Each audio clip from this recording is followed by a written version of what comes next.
Hello, everybody. How the hell you doing out there? It's Doc Kane coming at you from Kobe, Japan on June 9th, 2020 with the podcast, Marketers Who Can't Market. Are you a marketer who can't market? Are you staying up late at night worried about why your marketing programs are not working and you need answers now? This infomercial is for you. That's what we do here, though, on Marketers Who Can't Market. Sometimes we get inside of ourselves. Sometimes we have to look at what it is we're trying to deal with from a strategic standpoint.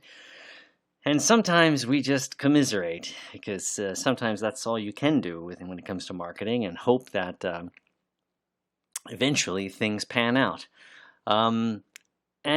Eventually things do pan out. And that's a little bit about what I wanted to talk about today. The idea of small wins. Small wins that you can have and small wins that you can encourage other people to have or help them have. That's what I want to talk about today.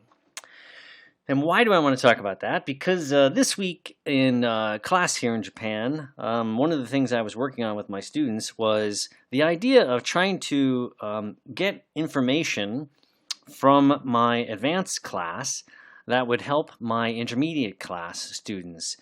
Where I teach, we have 3 levels of students. We've got a lower level, an intermediate level, and an advanced level. And the lower level students are a good group of kids. They're quite eager to learn, even though they have difficulty with some aspects of learning the language. The top kids are there for a reason, right? I mean, they're good and they're attentive and they like to experiment and get embarrassed and have fun doing things like improv and the sort of stuff that I do in my classes. But B class, our middle intermediate group, is a hodgepodge of slackers. Slackers and folks that maybe honestly, if they're not slacking, they lack a certain degree of confidence, or they had teachers were not that great when they were going through junior high school and high school. Maybe they had friends that were antagonistic toward them when they showed an interest in learning English. This actually happens apparently in some countries, and it definitely happens here in Japan. But regardless, we have an intermediate class that really is very difficult to kind of motivate and teach, but motivate primarily. And so I went to my upperclassmen this week, and I kind of asked them to help me figure out how to help these kids become more interested.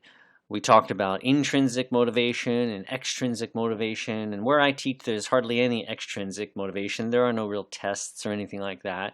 And if they lack internal motivation, then it's really hard to get them moving at all, right?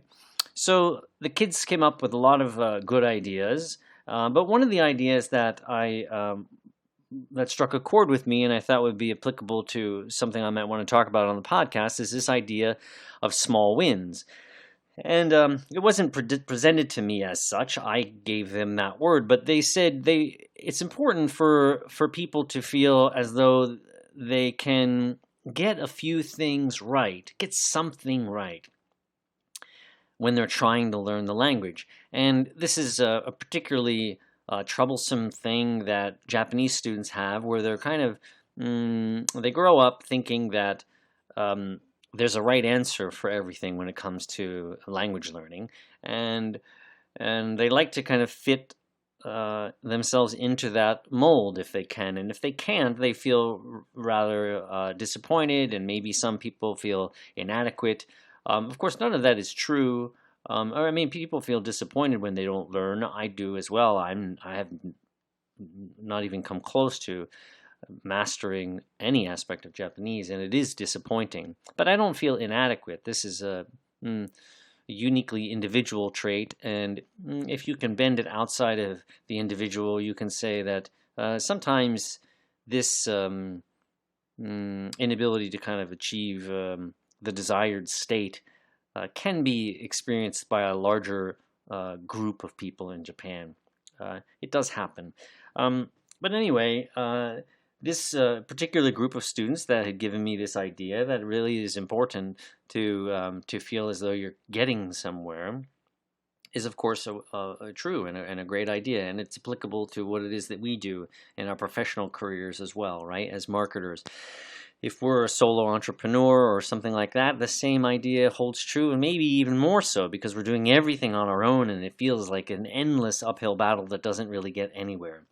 So getting having some sort of achievement is important, but when you're doing everything, or when you're kind of just always working, it's difficult to know where you can kind of get these small wins. So try to build them in. In other words, try to create steps along the way that you can check off, right? Not necessarily a to-do list, but have like kind of waypoints, points along your course, whether it's a month in, 3 months in, 6 or a year, however you want to do it.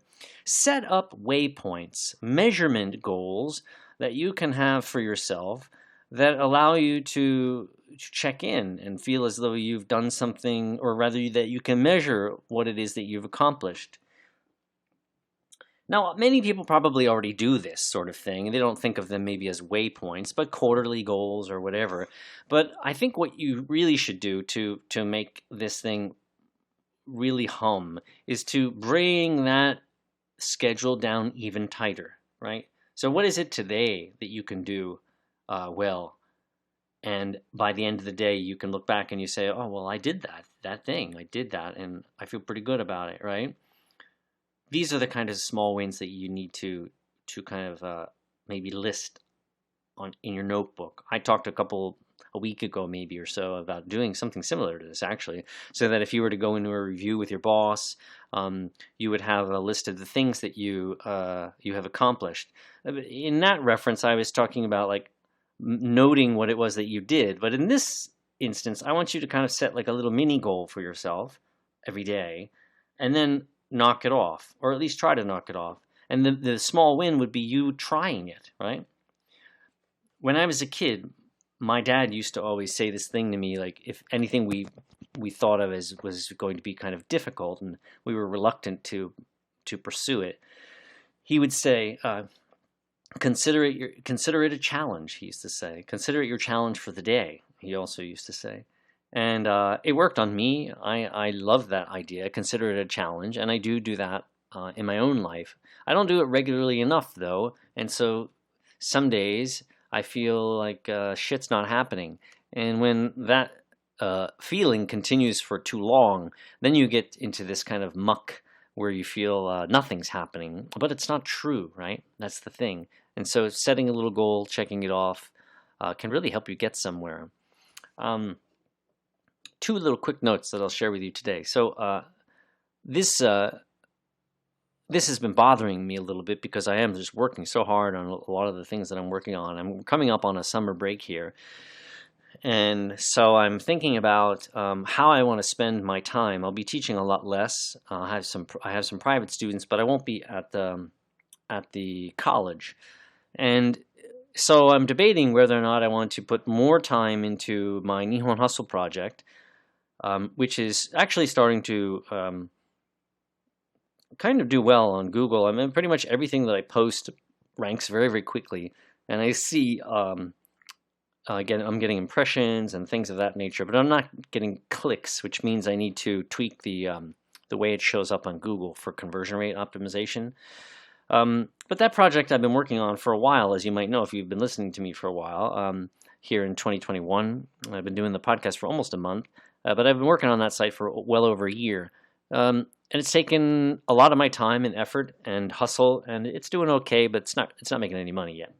And so I have this summer break coming up, and I'm trying to figure out, should I start to divert some of my attention to maybe one or two of my other projects? Probably one. Maybe thebaker.com, or another site I have in mind, which I'll fill you in on if, in fact, I do tend to start to do something with it. But the other thing I could spend some time on, and I do tend to do this when I have a break, is my Japanese. So trying to figure out where my time should be allocated was something that was bugging me, and because the past 2 days you've probably listened to me bitch about um, a few things that I didn't like about some online marketing things, and I haven't seen any small wins, and I just felt kind of like poop today. Um, so I had a client. I had two clients today that I went and visited, and after the second client, I before I started to visit her, actually, I started to have this feeling like I should run today. I run every weekend with my wife, and I thought, I don't really feel that great. I worked all morning, and we get up early, really, really, really early, and by noon I had already worked like 6 hours or something like that. More than that, 7 hours. So I was kind of done. And I thought, well, I'm gonna run, and it's fucking hot here today. It's like 29 degrees Celsius, and but I did it, right. So I ran home from this appointment, which was about a half hour, and it was hot, but I had my hat on, and I was okay. I didn't get sunburned or anything like that, and I felt a whole lot better. I came home. I took a bath. We take baths here in Japan, which is always good, especially after a run. And I cooked dinner. That was my oven just went off. So dinner is ready, and I feel pretty good. And I'm doing the podcast.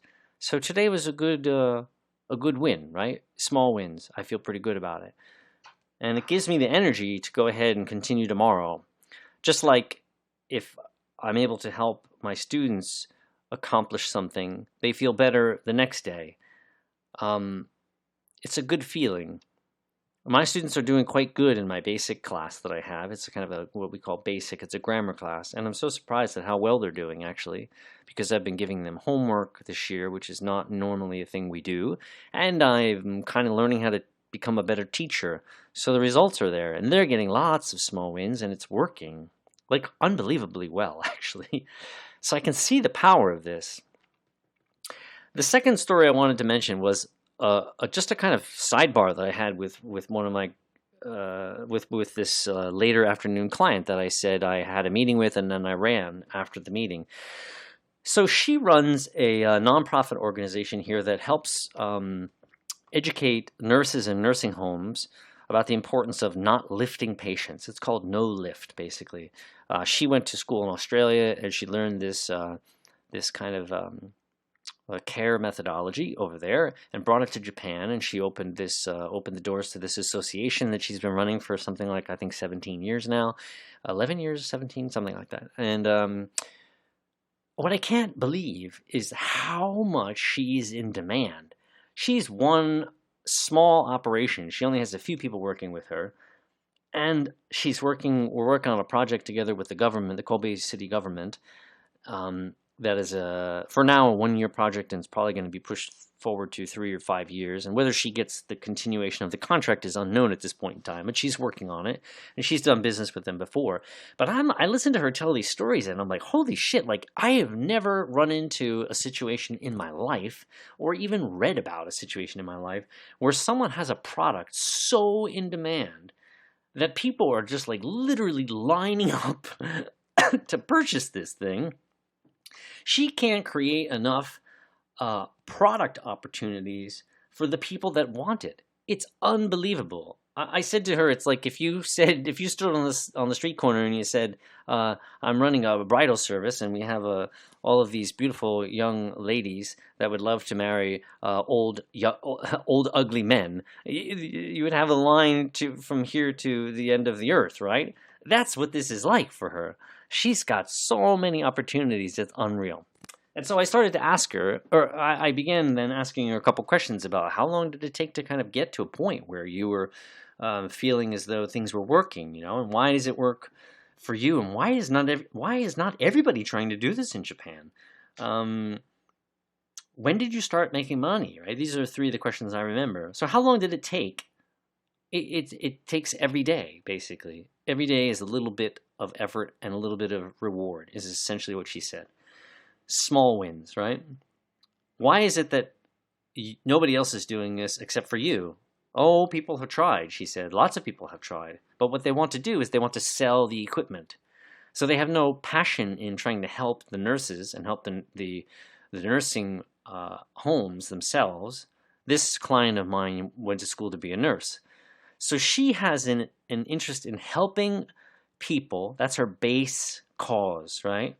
So all these other people that try to make money from this because they see dollar signs, as I do, frankly, because it looks so ridiculously um, profitable if you can kind of figure out a way to do it.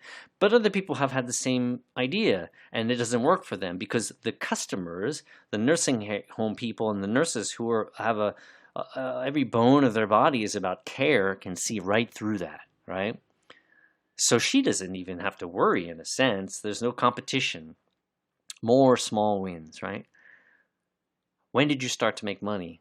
She laughed. She's like, oh, it wasn't like, da da da da da, straight line and then zoop, straight up. It was nothing like that, she said. Just da da da da da da, slowly, and then like a little increase here and there all throughout this time, and it's still slowly increasing. Nothing is quick, right? Totally small wins. She said the good thing is it's never gone down. It always keeps going up, but slowly and steadily and painfully, right? And that is what business is about. A lot of us, myself included, like to think and entertain the idea that there's an easier way to do it, there's a slightly quicker way to do it. We read about people that have apparently done it with more speed than we're ever capable of doing, and we want that. It's natural to want to aspire to that, but it's probably a fruitless effort, and it's probably like trying to if you're good at basketball, like thinking you're going to be a professional basketball player when there are only like, I don't know, a couple hundred in a year, in all across all the teams, rather, in a particular season, maybe even less. This is probably what these internet makers are like as well. We all know about these guys because there aren't many of them, and the ones who are kind of just plodding along don't put out these bombastic stories to encourage people to sign up for their courses and buy their this and that because they don't they're not feeling as though they're making a fortune hand over fist, because they probably aren't. And I really would just love to replicate my income and maybe double it or something like that. Would be wonderful. It doesn't cost that much to live here in Japan, at least in the city I live in. And I'd like to be able to take care of my family. I don't need to be a millionaire.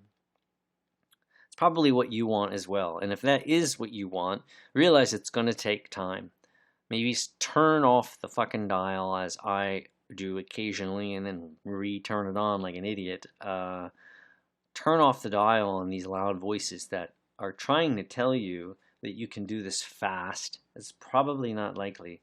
Real businesses with employees that sell actual things don't grow overnight. Artists do not turn into successes overnight. We don't develop skill sets overnight. We have to remind ourselves of that. Count on the small wins, because eventually they add up. Remember them, and then eventually, a couple weeks before we die, maybe, we get lucky. So that's it. That's all I got for you tonight. June 9th, 2020. Build in some small wins. Have some fun. It's happening. You just maybe don't feel it, and you probably don't see it because you're not measuring it. All right? Do that for yourself, for those you love, and I think you'll get some reward out of it. That is it. I have to take the dog for a walk and get ready for my wife to come home. I will catch you tomorrow for another episode of the podcast. If you got anything out of this and you want to say thank you, I would appreciate it. Go ahead and hit the like button. Subscribe if you want to. And you can ring the old diggity notification bell as well. I don't know what that matters at all, but it's worth saying perhaps, okay? All right, take it easy. We will see you tomorrow. Kane signing off for now. Take care.